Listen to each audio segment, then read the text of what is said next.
Meu nome é Vitalina, eu sou professora da sala de leitura da EE, professor Júlio Mastrodomênico, e nós ficamos dias tentando elaborar perguntas para fazer essa entrevista que nós tínhamos combinado a princípio. Só que não conseguimos. Por quê? Porque a gente viu que não era esse estilo que queríamos fazer. Pensamos numa coisa assim, sem os moldes perguntas e respostas. Na verdade, nós queremos fazer uma conversa com Homero. E aqui nessa conversa, nós gostaríamos que falasse tudo o que julgar importante para a posteridade.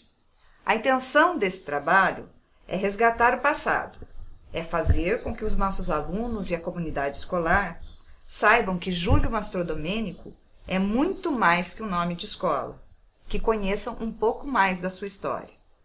Nós trabalhamos com os professores o que está aqui na Memórias de Paul-Sul, mas, como eu disse, a gente gostaria de saber mais. Então, com vocês, no caso, que serão os nossos telespectadores, professor Júlio Mastrodomênico por Homero Mastrodomênico. O que o senhor tem a falar sobre o Júlio Mastrodomênico? Professor Júlio Mastrodomênico, eu sou o caçula da família. Eu sou o último de uma ninhada de 7. Todos eles receberam um nome, todos os meus irmãos receberam um nome, começando pela letra H. Caprichos da época. A mais velha, Aide, falecida. Haroldo, Hélio, Heraldo, Heloísa, Hamilton e Homero José. Eu sou Homero José porque eu ameacei de vir ao mundo no dia 19 de março, dia do Santinho São José. E a minha mãe me colocou o nome de Homero José. Sou o caçula da família. Dos 7 irmãos, ficamos 3. Heloísa, Hamilton e Homero. Hamilton e Homero, professores de português. Herança da família, herança do seu Júlio, que cultuava muito as letras, cultivava muito a cultura e era um homem muito adiantado na sua época. Ele se perdeu aqui em Paul-Sul. Ele tinha uma cultura, um nível muito elevado e ele se perdeu aqui, ele ficou completamente esquecido. Ficou num ostracismo municipal aqui da cidade de Paul-Sul. Mas assim, não parece que isso tenha ocorrido. Pelo que nós temos de informação, ele foi uma pessoa de grande importância social, política para a cidade. Eu acho assim que a presença dele ajudou muito em Paul-Sul. Eu acho que não foi por acaso que ele... Isso é verdade. Ele contribuiu muito para o desenvolvimento sociocultural da cidade. Ele se formou em São Paulo, ele estudou em São Paulo, ele se formou pela Escola Caetano de Campos, a famosa Escola da Praça, como professor. E veio de lá para cá e atuou aqui logo no Amador Bueno, onde ele foi substituto, depois efetivou-se lá. Ele atuava aqui em Paul-Sul como professor, depois formou-se em odontologia, dentista, formado por faculdade. Abriu um consultório aqui em Paul-Sul, na antiga rua Conselheiro Nabuco 515, hoje de Euclides da Silva Guidil 232. Abriu um consultório ali. Tinha a própria oficina para atendimento de pacientes, né? Então ele atuou como dentista? Atuava como dentista. Ele tinha um laboratório próprio de prótese. Tinha um protético que ele contratava. Quer dizer, hoje, para fazer uma prótese dentária, o dentista que trabalha manda para fazerem ourinhos. Meu pai tinha protético próprio. Vários foram os protéticos. Mas ele tinha um brilhantismo muito elevado E ele poderia ter feito esse trabalho, desenvolvido esse trabalho na capital. Ele trabalhava no teatro também. Músico, produtor de teatro, ator teatral, tocava violão, tocava flauta transversal, pintor. Sabe, ele tinha uma gama de... Olha o cartãozinho dele. Interessante. O cartão dele como dentista. Professor Júlio Mastrodomênico, cirurgião dentista.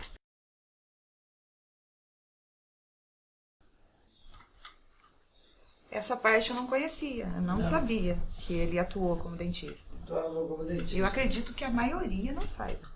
Pois Seja é, uma novidade, ele tinha consultório próprio. Muito interessante. Com sala de espera, consultório propriamente dito e junto o laboratório de prótese. Nós fomos agraciados com a presença dele em Paulsu. Eu acho que Júlio Mastrodomênico foi uma referência muito importante. Ele ajudou com que a cidade evoluísse. Né? Ele foi fundamental pelo que a gente viu, né? Na evolução da cidade.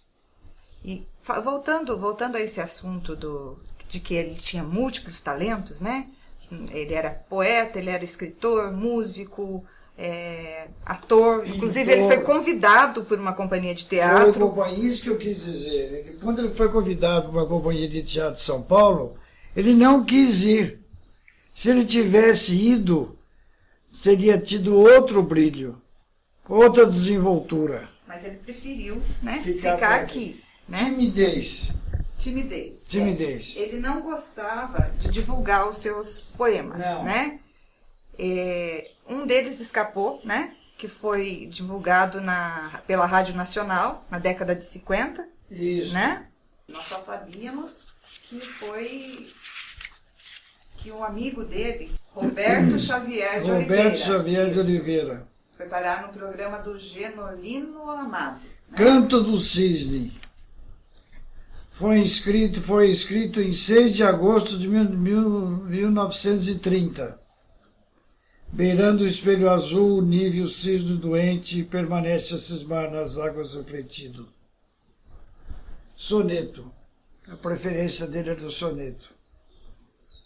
Como nós conversamos um pouquinho antes da entrevista, ele escrevia num estilo bem tradicional, né? Parnasiano. Parnasiano. Aqui está uma fotocópia, uma cópia de uma correspondência vinda da Rádio Nacional do Rio de Janeiro. Gabinete do Diretor, Rio de Janeiro, 6 de novembro de 1952. Ilustríssimo senhor professor Júlio Mastrodomênico. Senhor professor, doe meu poder seu estimado obséquio de 27 de outubro do próximo passado, e é com satisfação que eu remeto a Vossa Senhoria em anexo cópia da Crônica da Cidade, de autoria de Genolino Amado, lida ao nosso microfone em 12 de março de 51, e da qual consta o lindo soneto de sua autoria, Canto do Cisne. Cordialmente, Vitor Costa, diretor-geral. Dos poemas dele, qual seria o seu preferido? Apesar de ser bastante tétrico, eu prefiro Via Dolorosa, que está sob o túmulo dele lá no cemitério. É aquele dos versos... Os versos alexandrinos, soneto... O senhor citou pra gente antes da entrevista, que é uma, digamos assim, um estilo a Augusto dos Anjos. O senhor poderia citar um pedacinho pra gente? Como o senhor Posso fez falar aqui? inteiro, se você quiser. Gostaríamos. Gostaríamos muito. Como filho, eu me sinto orgulhoso, né, de ter meu pai que escreveu aquele soneto tão bonito. Quer dizer, tétrico, terrível, mas é uma realidade nua e crua. Sim. Quando a Via Dolorosa, quando a morte vier embaraçar-me os passos, lançando-me da vida ao duro esquecimento, quando na terra fria estes meus membros laços aos vermes servirão de pútrido alimento, Quero uma cruz somente abrindo os largos braços, à sombra de um cipreste em fúnebre lamento, onde o vento soluce os tétricos compassos do canto que extinguiu meu longo sofrimento. Pranto acerbo não vai chorar esses destroços. O pranto é fingimento e enodoará meus ossos. Deixe-me em paz, a sós, nesta feral guarida, onde minha caveira aberta em gargalhadas possa lançar o escárnio em trágicas risadas ao cortejo da dor que me seguiu na vida. Impressionante, né? Chega a emocionar, né? Embora seja terrível, tétrico, muito realista, mas é o que eu prefiro. Eu preciso dizer que aqui, para vocês terem mais informações se quiserem, tem a biografia dele. Desde quando ele nasceu em 29 de janeiro de 1898, do século XIX, portanto. Filho de Isidoro Mastro Domênico e Aurélia Corrêa de Sales. Veio para Ipaussu, antiga Ilha Grande, etc.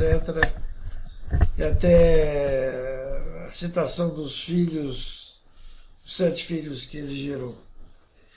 Vocês têm informações que às vezes escapam da gente. Por exemplo, ele nunca quis que os seus versos fossem publicados. Depois de morto é que foi dado a público. Nós, na nossa pesquisa, no site da Biblioteca Nacional, nós conseguimos algumas notícias da época. E nós achamos relevante uma que fala sobre a gripe espanhola. Foi em 1918. Na notícia que nós temos aqui, fala que Ipaussu teve vários casos, né? Que na época foi... Meu tio faleceu em virtude da gripe. E cita o Júlio Mastro Domênico e outras pessoas também. Que a escola, no caso aqui, era o grupo escolar na época. Deve ser o Amador Bueno, né? Deve ser o Amador Bueno, fala o grupo escolar. Eles cederam espaço para um posto da Cruz Vermelha se instalar e eles ficavam 24 horas disponibilizando o telefone, porque na época telefone não era uma coisa como hoje, para ajudar, para atender as pessoas. Então, realmente, ele era uma pessoa muito preocupada com o social. Você viu como é que está escrito gripe espanhola aqui? Sim, a professora passou pra gente. Fotografia antiga. Gripe com 2P, Isso, espanhola com H. Eu quero sim. Depois uma coisa que eu gostaria de chamar a atenção para as atividades dele, foram múltiplas atividades dele. Uma delas foi por ocasião da Revolução de 32. Ele participou aqui como paulista, ele participou do Batalhão Come Bolo. Por que se chamava Batalhão Come Bolo? Porque as mulheres, as esposas, as moças, iam reunir-se nas casas e faziam muita comida, muito bolo, para atender os soldados. Então, por isso se chamaram Batalhão Come Bolo. E ele tinha, inclusive, farda de revolucionário. Quando os gaúchos chegaram aqui em Ipaussu, eles atravessaram a ponte de Ribeirão Claro, vieram por Chavantes e entraram ali pela antiga estação. Foi uma debandada geral, ninguém quis enfrentar os gaúchos. E meu pai, que era um dos soldados revolucionários, foi preso, mas não tinham armas, porque foram enganados pelos fabricantes de balas de fuzil. Colocaram pólvora e pó de serra, de modo que quando atirava, a bala não chegava até o destino, caía no meio do caminho. Aqui em Ribeirão Claro, quando vieram os gaúchos, os paulistas disparavam uma metralhadora chamada Bartira. Deram o nome de Bartira para a metralhadora. E dispararam, as águas caíram na água, as balas caíram na água, tchugum, tchugum, tchugum, tchugum, tchugum. E de lá os gaúchos responderam com uma rajada de metralhadora de arrasar. Não podia enfrentar. Não tinha como, né? Era uma luta desigual. Desigual. Mas foram corajosos, né? preso. Acreditaram realmente na sua ideologia, né? Ele foi preso, a minha avó teve que cozinhar para os gaúchos. A mãe dele, a mãe do meu pai, Júlio, teve que cozinhar para os Ele gaúchos. ficou preso por muito tempo? Não, alguns dias. Foi coisa rápida. Aqui eles não praticaram atos covardes não, sobre os gaúchos. Eles tomaram coisas de cavalos, automóveis, tomaram conta do posto telefônico, invadiram Maldur Bueno, deitaram e rolaram, mas não cometeram atrocidades. E no que nós temos aqui também, fala que ele era envolvido com a política, né? Acabou de falar sobre isso. Tentou. Ele teve algum cargo político? Não. Ele candidatou-se a vereador. Por influência dos grossos da época aqui, dos coronéis aqui de Pau Sul, ele se candidatou a vereador. Mas ele foi vítima de uma traição. Eu não sei bem o que aconteceu. Parece que andaram desviando os votos dele para outro. E ele não foi eleito vereador. Ele foi uma tentativa de entrar na política e não conseguiu. E foi bom. Nós trouxemos uma pergunta de um aluno, os professores trabalharam com os alunos e pegaram perguntas. Aí nós escolhemos uma. E tem uma pergunta interessante de um professor também que eu gostaria de fazer, tá? Pois então, não. primeira pergunta da aluna. Nós achamos muito relevante, porque é uma coisa que interessa muito para os alunos hoje. Sim. E acho que é até uma referência. Bom, enfim, vou fazer a pergunta e aí nós falamos sobre ela. Qual a relação entre a escola da época e a de hoje em dia? Na sua opinião, o que poderia ser diferente? Olhe, na época do senhor Júlio e na minha época também, eu fui aluno dele, sabe? Eu fui aluno dele. Na época havia muito rigor, especialmente no que tange a comportamento do alunado. Em compensação, o nível cultural era bem mais elevado. Para ter uma ideia, meu pai com os colegas e com o diretor, evidentemente com os alunos, montava exposições maravilhosas aqui. Inclusive existem fotografias de estantes de exposição, sabe? E eu acho que na época havia muito rigor no comportamento. Meu pai era muito rigoroso quanto ao comportamento. Inclusive exigia demais dos filhos. Só por curiosidade, ele tinha marcado o chamado de história. E eu era safadinho e não estudei. Chegou no dia, eu fui enfrentar a fera. Chegou no começo da aula, às 8 horas da manhã, e não chamou ninguém. Falei, eu acho que ele esqueceu, né? Depois do recreio, eu corri, brinquei, suei, tomei água. Depois do recreio, eu fui para a sala já preocupado.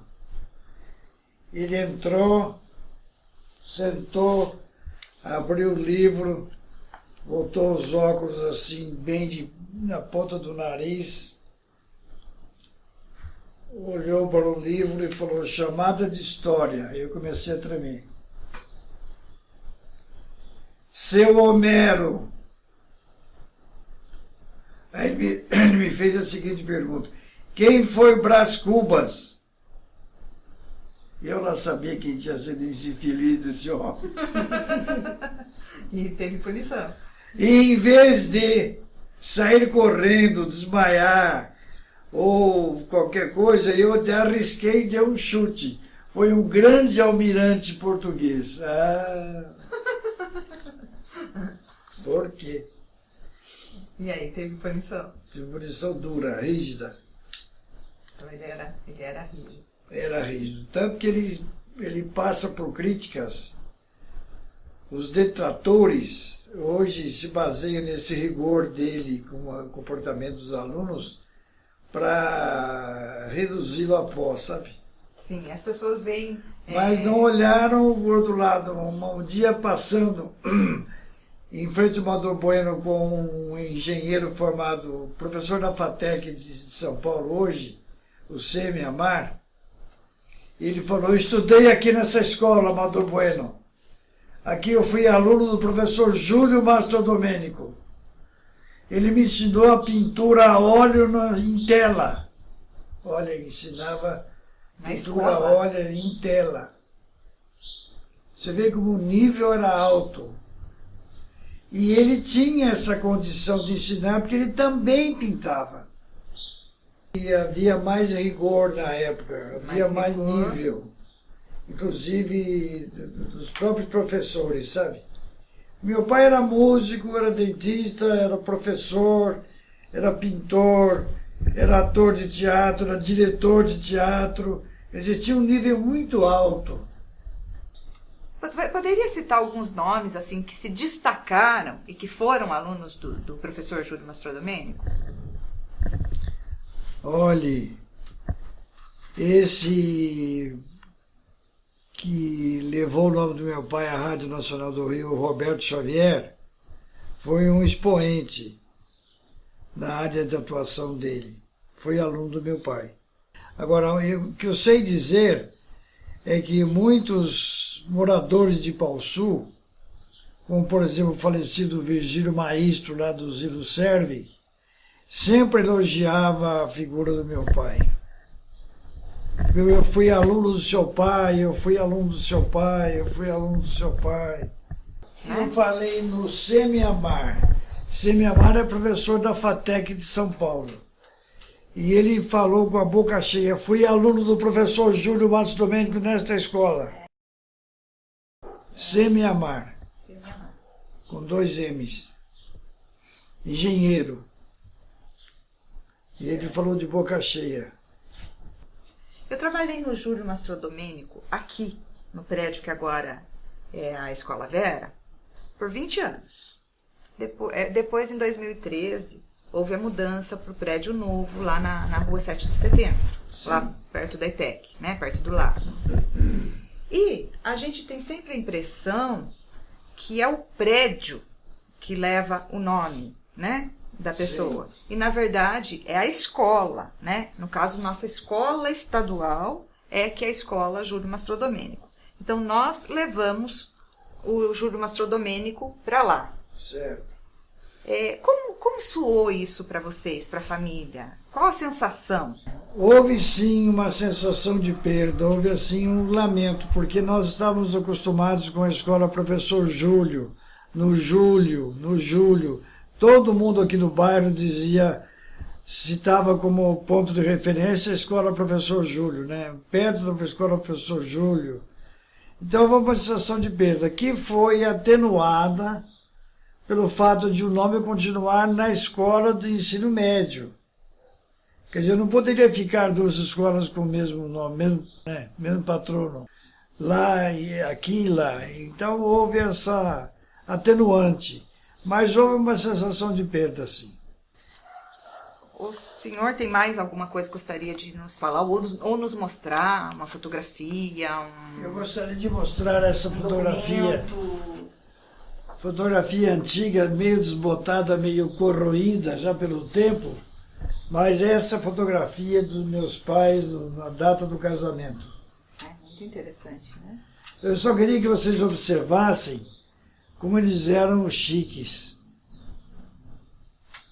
Olha a elegância do seu Júlio, olha a elegância da minha mãe.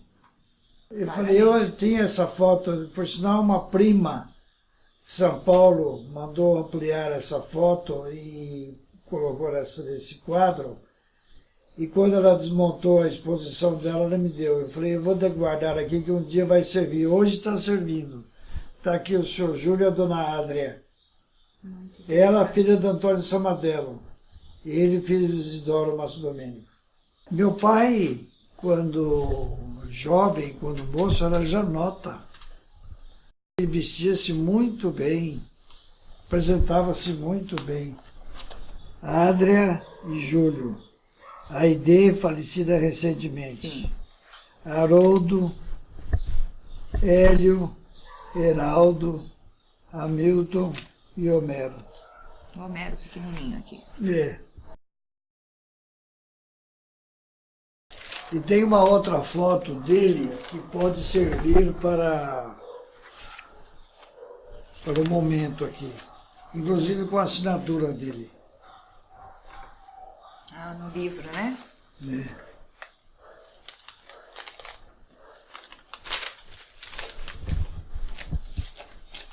Olha eu pequenininho aqui. Todo lencinho no bolso. Bonitinho. Seu Homero, não tem palavras para agradecer a sua disponibilidade, a sua boa vontade. Eu agradeço em nome da escola, de todos os integrantes da escola, da EE, professor Júlio Mastro Domênico, por a concessão dessa entrevista, tá? Agradeço em nome da diretora, que hoje é a Regina Carla Sartori, que está como diretora. Regina Carla Sartori foi minha aluna. Ela está como diretora. Porque a Maria Silvia, que era a diretora anterior. Que beleza. Muito bom, né? Dá orgulho, né? Dá orgulho de saber disso. Nem diga. Em nome da Carla, né? A gente chama ela de Carla. Em nome da Carla e em nome de todos lá da escola. E eu tenho certeza que esse material vai ser muito útil para a posteridade mesmo. E esperamos poder honrar o nome dele, tá?